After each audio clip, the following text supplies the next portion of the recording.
ప్రజలే దేవుని సంఘం, ఏర్పరచబడిన వారే యేసుక్రీస్తు దేహం. దేవుని ప్రజలే దేవుని సంఘం, ఏర్పరచబడిన వారే యేసుక్రీస్తు దేహం. సువార్త సేవ జరిగించే జత పనివారం, సాతానును ఓడించే దేవుని సైన్యం. సువార్త సేవ జరిగించే జత పనివారం, సాతానును ఓడించే దేవుని సైన్యం.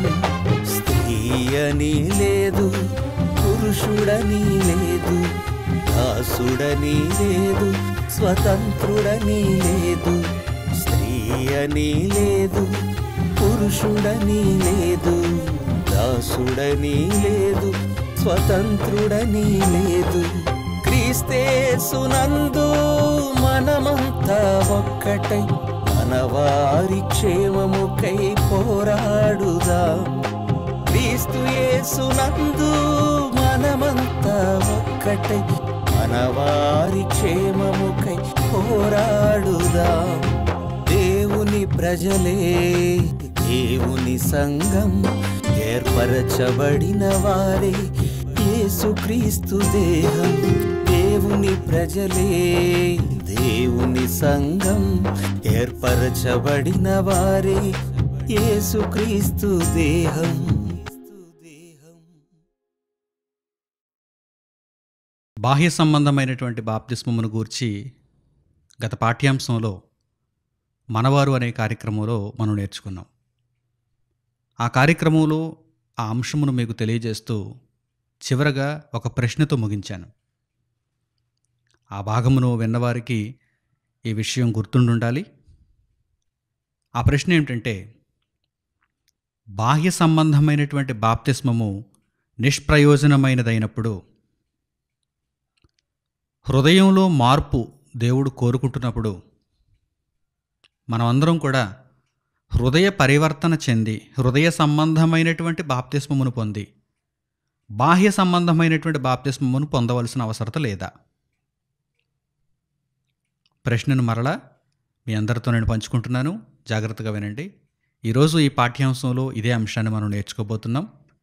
బాహ్య సంబంధమైనటువంటి బాప్తిస్మమును దేవుడు నిష్ప్రయోజనమైనది అంటున్నాడు. బాహ్య సంబంధమైనటువంటి సున్నతి, బాహ్య సంబంధమైనటువంటి బాప్తిస్మం, బాహ్య సంబంధమైనది ఏదైనా సరే అది నిష్ప్రయోజనమైనదే.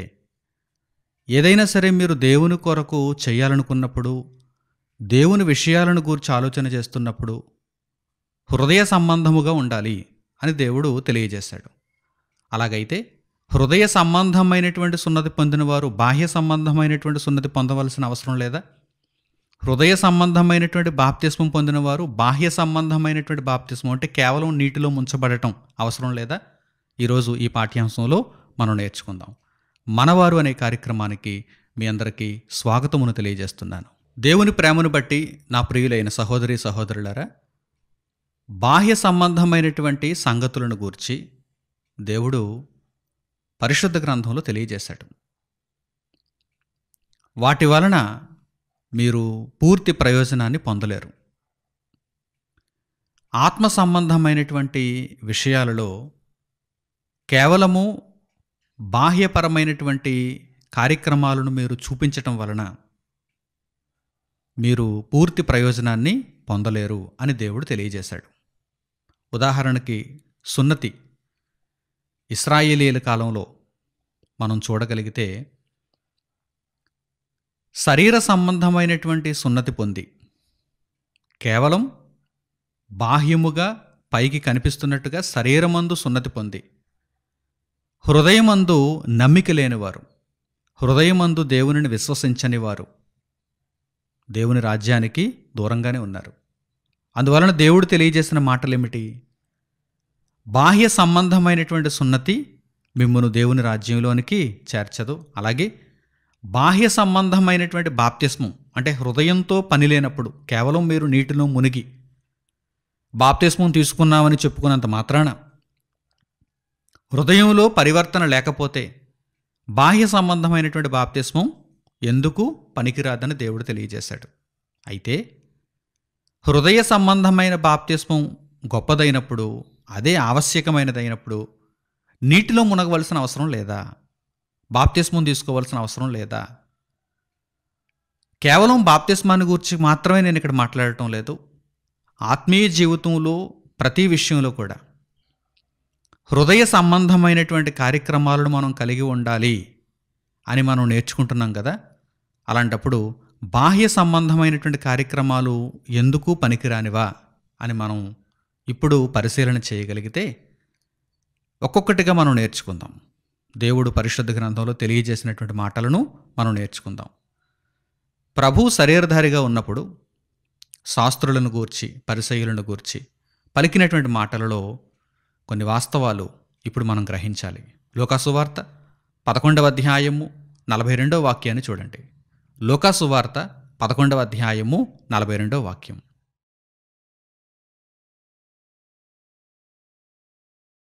అయ్యో పరిసయ్యులారా, మీరు పుదీనా, సదాప మొదలైన ప్రతి కూరలోనూ 10వ వంతు చెల్లించుచున్నారే గాని న్యాయమును, దేవుని ప్రేమను విడిచిపెట్టుచున్నారు.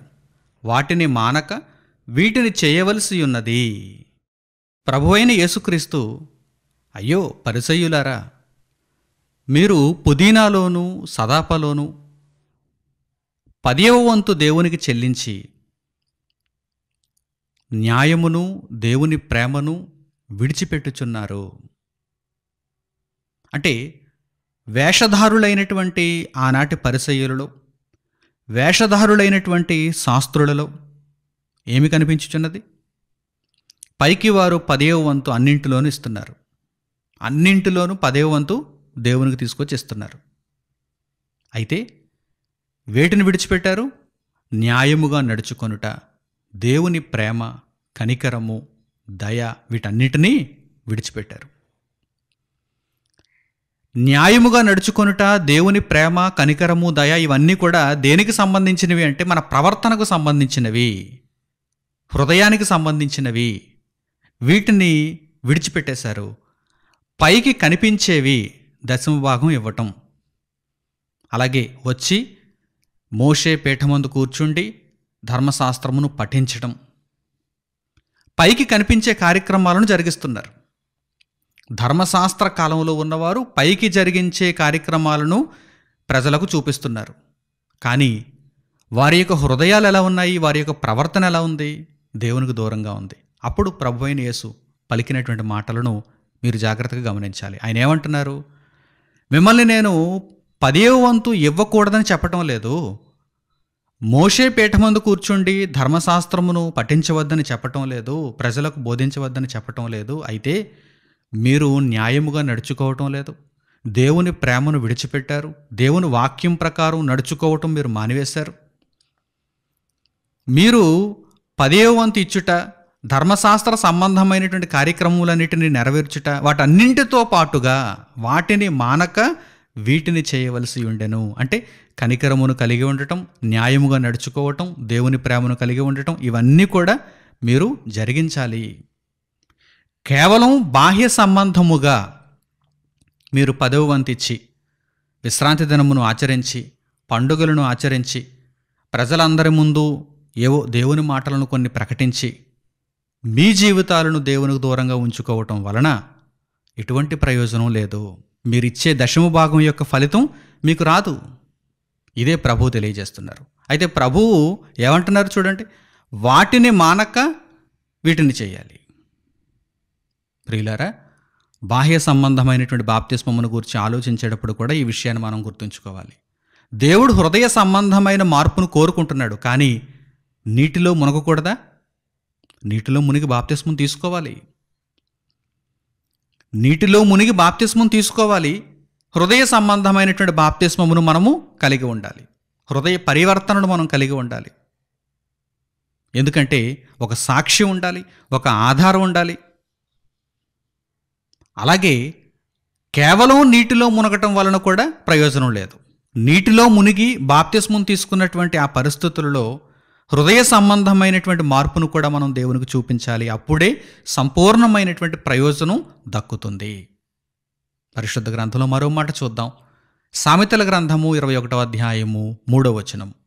సామెతల గ్రంథము 21వ అధ్యాయము 3వ వచనాన్ని చూడండి.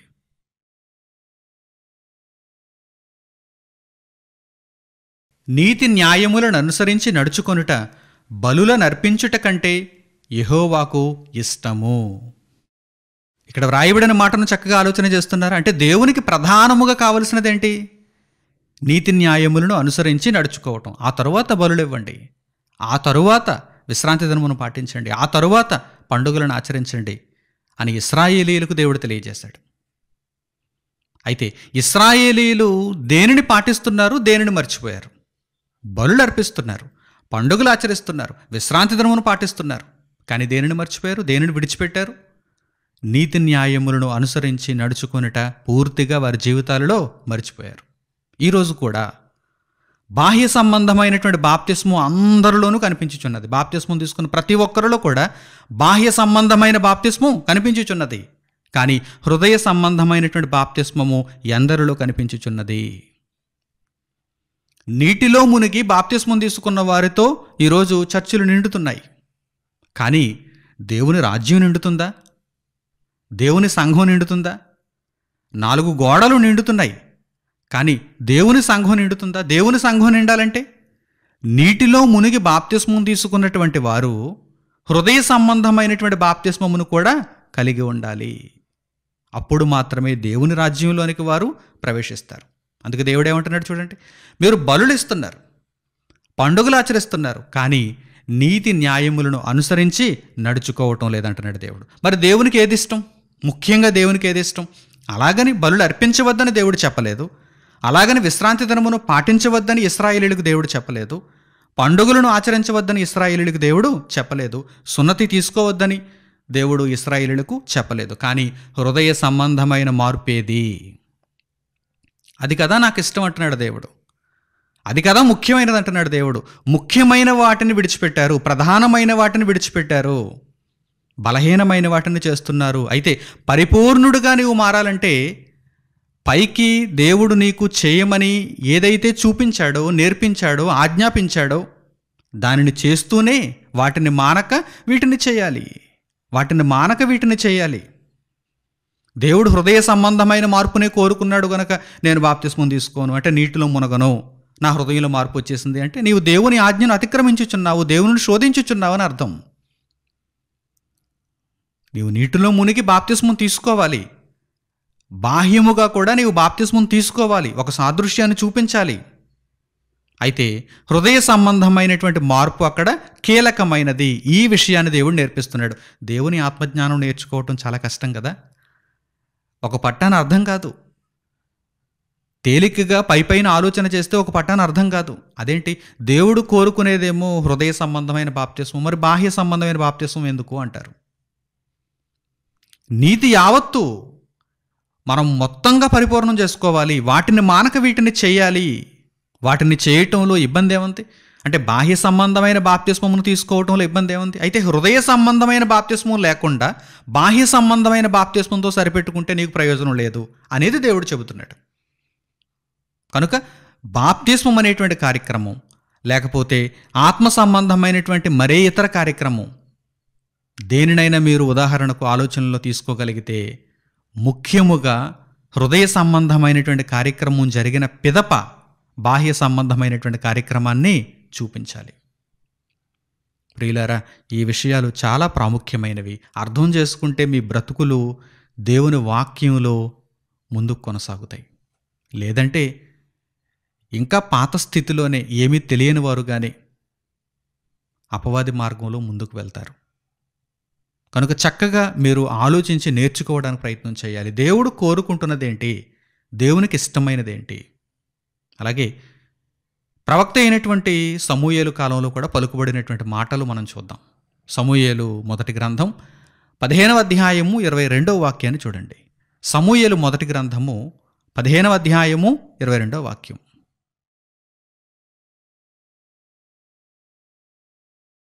అందుకు సమూయేలు, తాను సెలవిచ్చిన ఆజ్ఞను ఒకడు గైకొనుట వలన యెహోవా సంతోషించున్నట్లు ఒకడు దహన బలులను అర్పించుట వలన ఆయన సంతోషించునా? ఆలోచించుము. బలులు అర్పించుట కంటే ఆజ్ఞను గైకొనుటయు, పొట్టేళ్ల క్రొవ్వును అర్పించుట కంటే మాట వినుటయు శ్రేష్టము. ప్రవక్తైన సమూయేలు రాజైన సౌలుతో ఏమంటున్నాడు చూడండి. సౌలు ఏమనుకున్నాడు? రాజు, ఇశ్రాయేలీయులకు మొదటి రాజు. సౌలు ఏమనుకున్నాడు? బలులర్పిస్తే దేవుడు సంతోషిస్తాడేమో, నా హృదయం యొక్క మార్పుతో దేవునికి సంబంధం ఏముందనుకున్నాడు. బలులర్పిస్తే దేవునికి ఇష్టమేమో, దేవునికి ఆనందమేమో, పొట్టేళ్ల క్రొవ్వు దేవుణ్ణి సంతోషింపజేస్తుందేమో అనుకున్నాడు. అప్పుడు వెంటనే ప్రవక్త అయినటువంటి సమూయేలు చెబుతున్నాడు చూడండి. తాను సెలవిచ్చిన మాట ఎవరైతే గైకొంటారో వారు దేవునికి ఇష్టలు, మిగిలినవన్నీ కూడా ద్వితీయార్థంలోనికి వస్తాయి. అంటే సెకండరీ. ప్రైమరీ ఏమిటి? ప్రైమరీ అంటే ప్రథమార్థం ఏంటి? దేవుణ్ణి సంతోషపెట్టేది, దేవుని మనస్సును గెలిచేది ఏంటి? దేవుని మాట నీవు విని ఆ మాట ప్రకారం నీవు గైకొనుటయే ప్రథమార్థం, దేవుణ్ణి సంతోషపెట్టే విషయం. కనుక ఆయన సెలవిచ్చిన మాట విను, ఆ తరువాత బలులర్పించు. ఆయన సెలవిచ్చిన మాట ప్రకారం గైకొను, ఆ తరువాత దేవుని కొరకు నీవు ఏ కార్యక్రమాన్నన్నా చెయ్యి. ఇది దేవుడు సెలవిస్తున్నాడు. ప్రథమార్థాన్ని మర్చిపోయారు, ద్వితీయార్థాన్ని, తృతీయార్థాన్ని, చతుర్థార్థాన్ని అవన్నీ తీసుకుంటున్నారు. అంటే తర్వాత బలహీనమైనటువంటి విషయాలన్నిటినీ తీసుకుంటున్నారు, వాటిని ముందు పెడుతున్నారు. కానీ ప్రథమమైనటువంటి విషయాన్ని ఆలోచిస్తున్నారా లేదా? ఈరోజు సోకాల్డ్ ఎందరో నామకార్థ క్రైస్తవులు బలహీనమైన విషయాలను ముందు పెట్టారు. హృదయ సంబంధమైన మార్పును దేవునికి చూపలేకపోతున్నారు. న్యాయముగా నడుచుకొనుట, కనికరమును, దయను, ప్రేమించుట, దేవుని ప్రేమను అనుసరించి నడుచుకొనుట, ఇవన్నీ వారి జీవితాలలో నీరుగారిపోయాయి, కనిపించటం లేదు.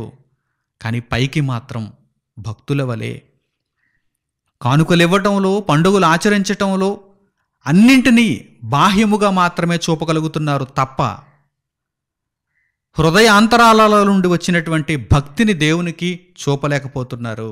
ఇదే దేవుని మాటలో తెలియచేయబడినటువంటి సారాంశం. ప్రియులారా, ప్రభువైన యేసు పరిసయ్యులను గూర్చి, శాస్త్రులను గూర్చి, అలాగే వారు దేవుని యొక్క వాక్యమును ప్రకటిస్తున్నప్పుడు, అంటే ధర్మశాస్త్రమును ఆ కాలంలో ఇశ్రాయేలీయులకు ప్రకటిస్తున్నప్పుడు వారి మాటలు వినాలా వద్దా? ఎందుకంటే వారి యొక్క ప్రవర్తన సరిగా లేదు, మరి వారి మాటలు వినాలా వద్దా అని ఆ సందేహాలు ప్రజలకు కలుగుతున్నప్పుడు ప్రభు సెలవిచ్చిన మాటలు కూడా ఒకసారి మీరు చూడండి. మత్తయి సువార్త 23వ అధ్యాయము 1వ వచనం నుంచి. మత్తయి సువార్త 23వ అధ్యాయము 1వ వచనం నుంచి.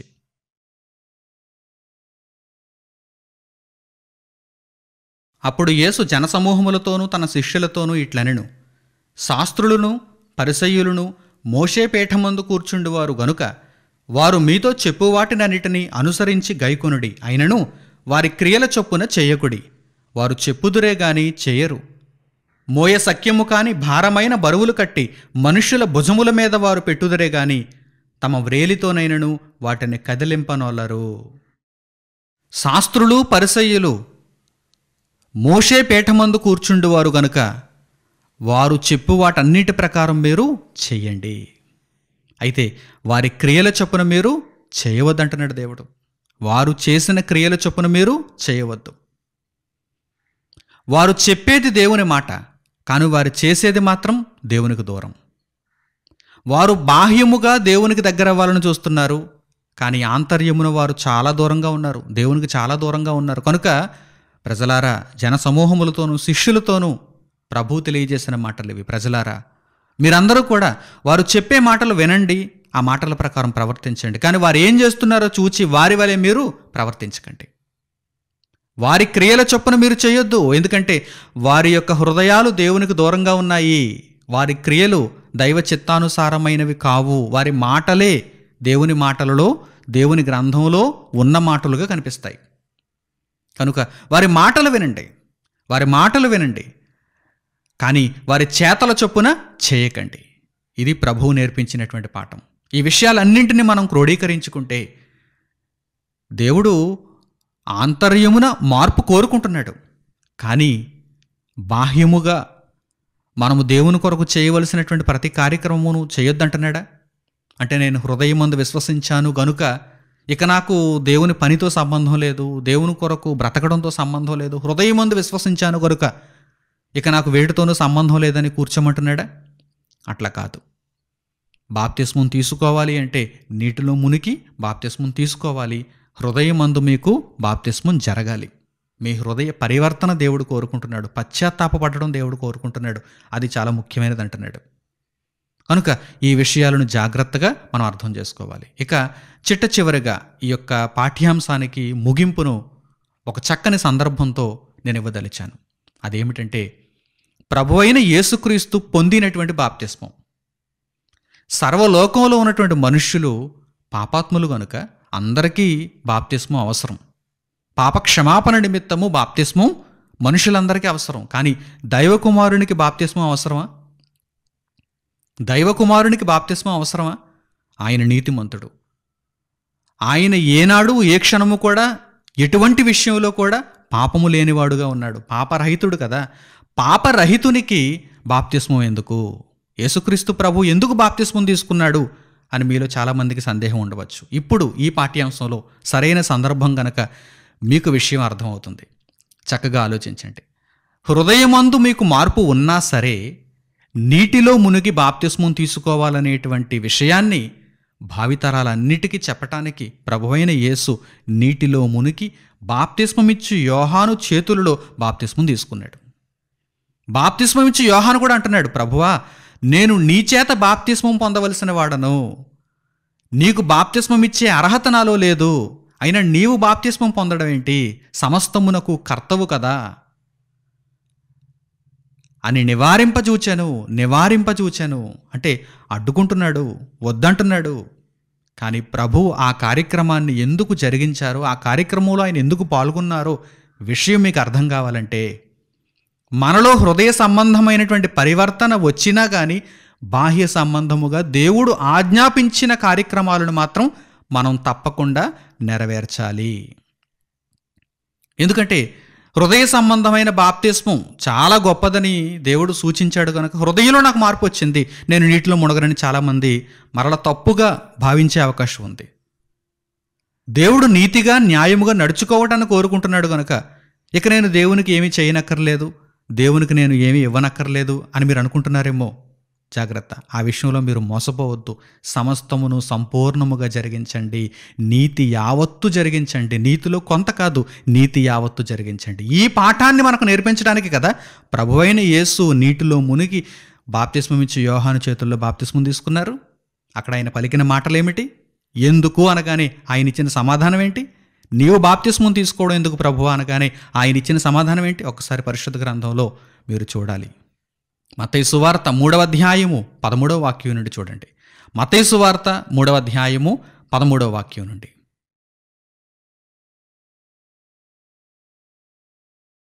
ఆ సమయమున యోహాను చేత బాప్తిస్మము పొందుటకు యేసు గలిలయ నుండి యొర్దాను దగ్గరనున్న అతని యొద్దకు వచ్చాను.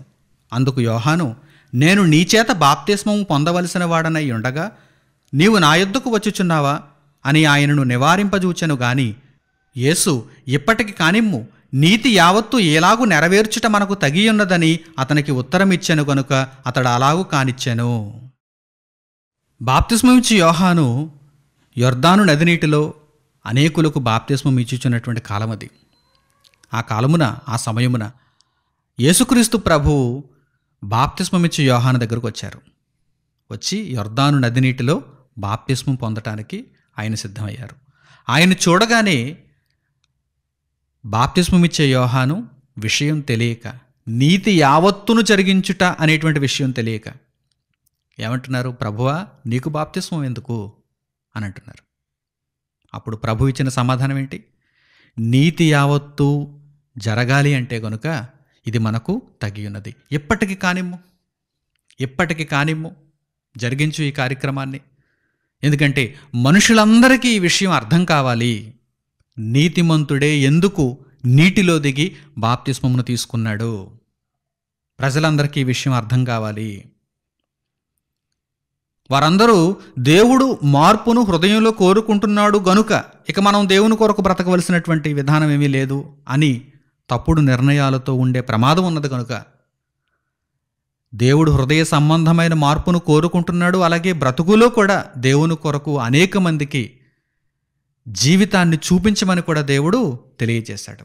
కనుక ఈ విషయాలను హృదయమందు నేర్చుకున్న వారై మీ ప్రవర్తనను దేవుని దృష్టి యందు జాగ్రత్తగా ముందుకు కొనసాగించుకోవాలని మీ అందరికీ సూచిస్తున్నాను. అయితే ప్రియులారా, ఈ రోజుల్లో అనేక మంది హృదయ సంబంధమైనటువంటి మార్పును మాత్రం వదిలేశారు, బాహ్య సంబంధమైనటువంటి కార్యక్రమాలను చూపిస్తున్నారు. ఎందుకంటే బాహ్య సంబంధమైన కార్యక్రమాలు చూపించుకోవటం చాలా సులువు.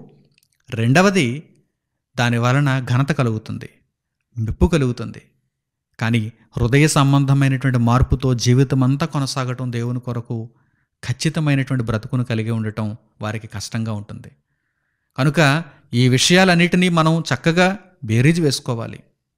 మన జీవితంలో హృదయ సంబంధమైన మార్పు, దేవుడు ఆజ్ఞాపించిన కార్యక్రమాలు ఇవన్నీ కూడా చక్కగా సమపాలలో నెరవేరుతున్నాయా లేదా అన్నది ప్రతి క్షణం మనం ఆలోచించుకుంటూ నీతి యావత్తును ప్రభువలే జరిగించటానికి మనం సిద్ధపడాలని హృదయపూర్వకంగా మీ అందరికీ తెలియజేస్తూ ఈ పాఠ్యాంశమును ఇంతటితో ముగిస్తున్నాను.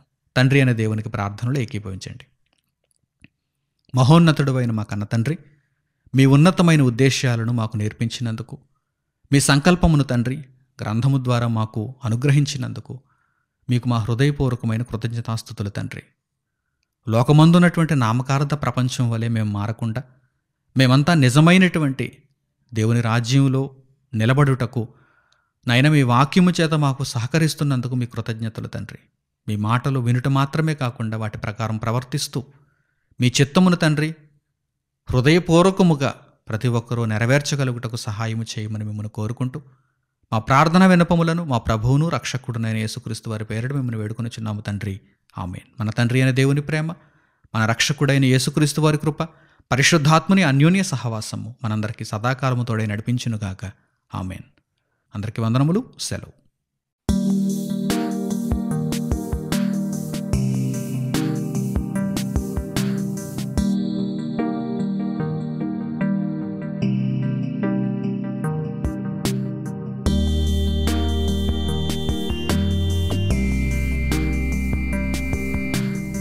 సహోదరులు మణికుమార్ గారు ప్రసంగించిన ఎన్నో ఆత్మ సంబంధమైన సంగతులను ఉచితముగా వీక్షించుటకు మా యూట్యూబ్ ఛానల్స్ ను తప్పక దర్శించండి.